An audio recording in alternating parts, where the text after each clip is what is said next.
L'épuisement des ressources naturelles et l'augmentation de l'effet de serre nous obligent aujourd'hui à remettre en question notre façon de nous déplacer. Depuis l'avènement de la société de consommation, la voiture est devenue le moyen de transport le plus utilisé. Pourtant, ce mode de déplacement n'est pas toujours le plus adapté.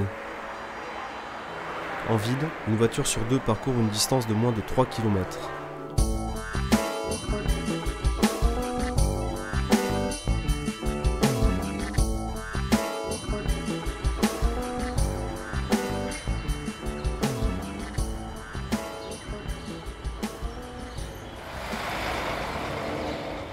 L'école est située sur une avenue quand même très passante, avec de nombreuses voitures et de bus aussi. Même si effectivement il y a des chicanes et puis des panneaux qui indiquent qu'effectivement les gens se situent aux abords d'une école, on a quand même pas mal de marques d'incivilité.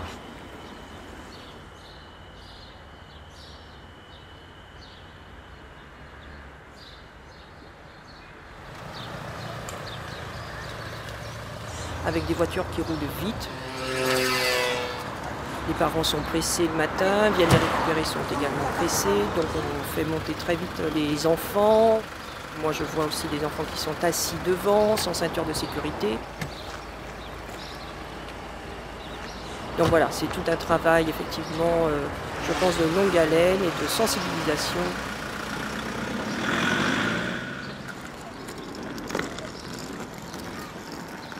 Cette année, on a eu une maman avec son fils qui ont été renversés par une voiture. C'est quand même un axe particulièrement dangereux.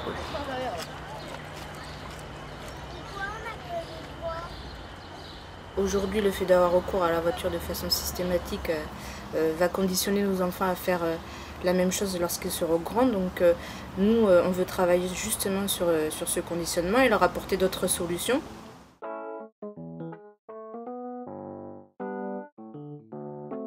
Le réseau Mille-Pattes, c'est une fédération qui a été créée par des parents d'élèves qui étaient particulièrement sensibilisés aux problématiques des transports et à l'écomobilité. Éco comme écologique, économie, et mobilité comme les modes de déplacement. Et nous en particulier, nous travaillons sur les modes de déplacement scolaires, donc sur le trajet domicile-école.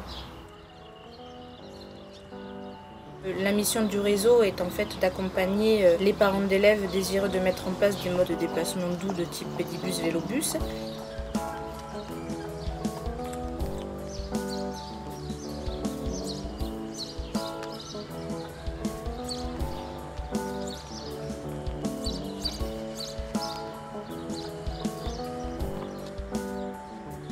Le principe, c'est comme un bus scolaire, sauf que c'est un bus sur pied, c'est pour ça que ça s'appelle pédibus. Avec des arrêts fixes, des horaires fixes, et on récupère les enfants à chaque arrêt. Il y a des parents accompagnateurs qui sont bénévoles, et les parents tournent, c'est-à-dire qu'on n'accompagne pas tous les jours les enfants à l'école. Donc il y a aussi l'aspect un peu pratique pour les parents quand même.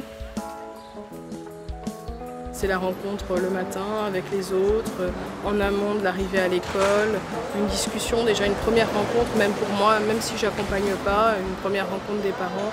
Donc un lien social qui se crée et qui est important.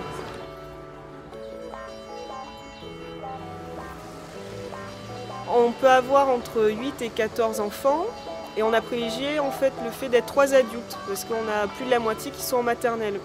Au moment des inscriptions, on explique bien que donc nous on fonctionne que le matin, il y a 4 jours à couvrir. On a calculé le nombre de familles qui se portaient volontaires pour être accompagnateurs.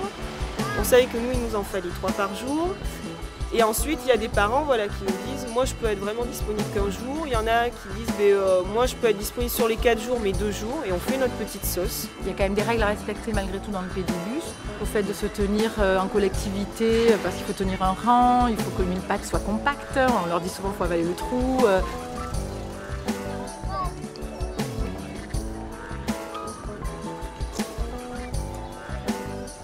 Une fois que ma fille est prise en charge dans le pédibus, finalement, ça me permet d'arriver 20 minutes plus tôt à mon travail.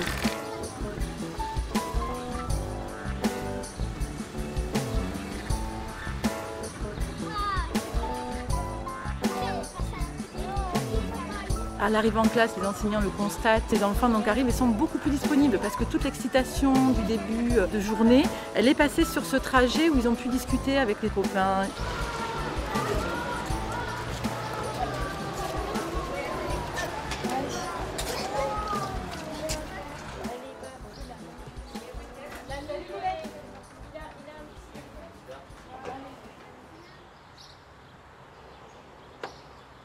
Nous pouvons aussi nous adapter aux situations des écoles de campagne qui ont des distances plus éloignées entre les domiciles et l'école. Donc là, sur ce type de collectivité, les modes de transport en commun sont moins desservis, mais par contre on peut réfléchir sur l'écovoiturage ou d'autres modes de déplacement.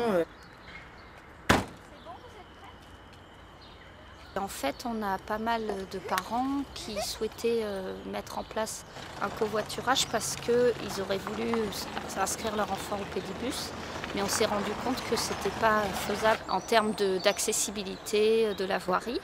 Et du coup, on a pensé au covoiturage.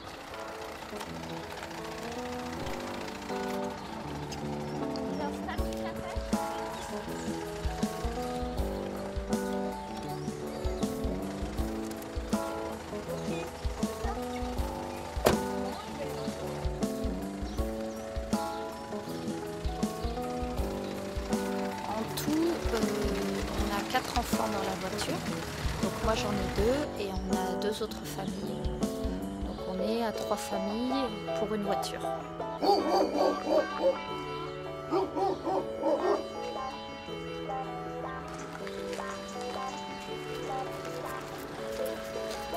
va 1 à 2 fois par semaine et le reste du temps on part beaucoup plus tôt au travail.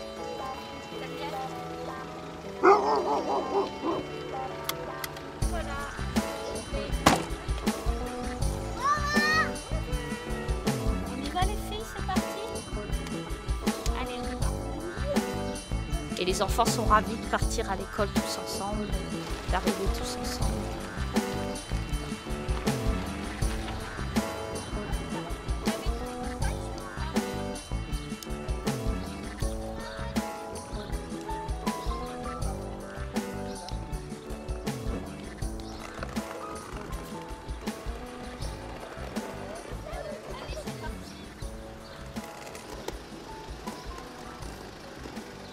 Aujourd'hui, la mise en place des modes de déplacement doux en fait, apporte de nombreux avantages. D'une part en termes de sécurité, puisque on va limiter les encombrements autour des écoles. Et puis aussi d'un point de vue éducatif et ludique pour les enfants. Donc on peut profiter de ce trajet à pied ou à vélo pour leur faire redécouvrir les milieux environnants, ou encore tout ce qui est problématique autour de code de la route.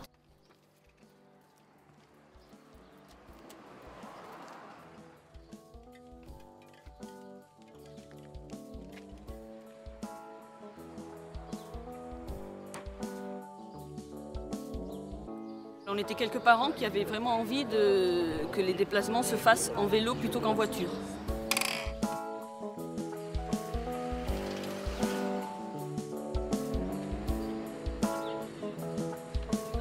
Le fait de venir en vélo, pour l'enfant, c'est toujours plus agréable que de venir en voiture. Il y a le contact avec l'environnement, c'est convivial, ça leur fait faire un peu d'activité physique.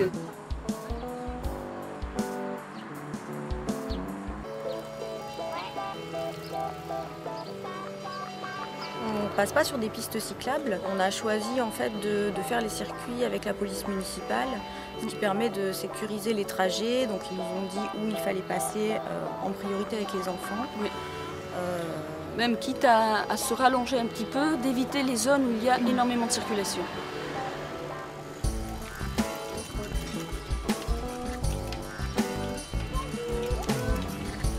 Quand l'enfant est nouveau dans le groupe, on lui explique les consignes de comportement dans le convoi du vélobus.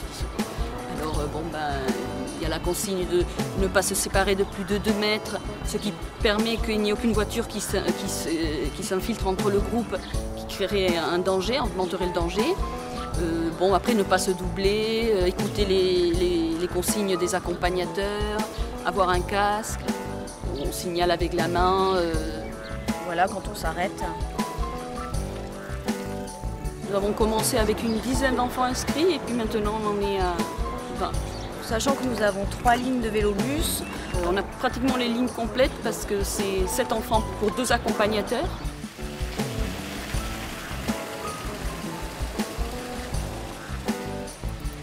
Chaque ligne a un pilote de ligne qui est le responsable d'assurer qu'il va y avoir toujours 2 accompagnateurs et si une personne qui s'absente un jour, trouver un remplaçant.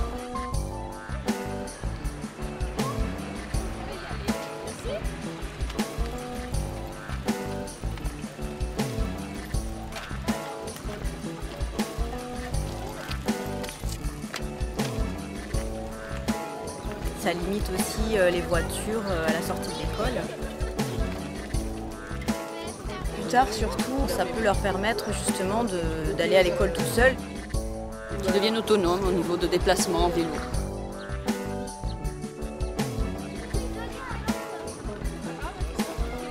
Proposer aux enfants des alternatives de déplacement, c'est leur permettre une autonomie plus sereine et une liberté de choix.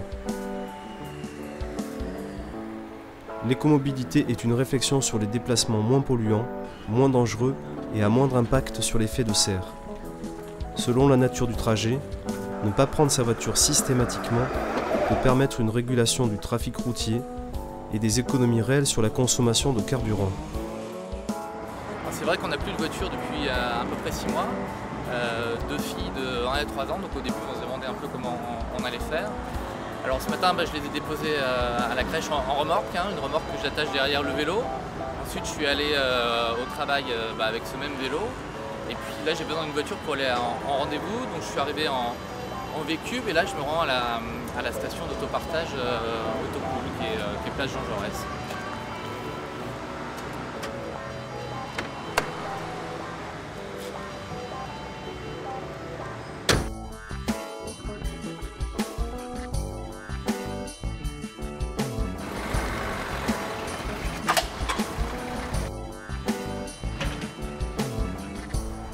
Les offres de transport sont aujourd'hui plus nombreuses, permettant à chacun de s'adapter et de changer ses habitudes.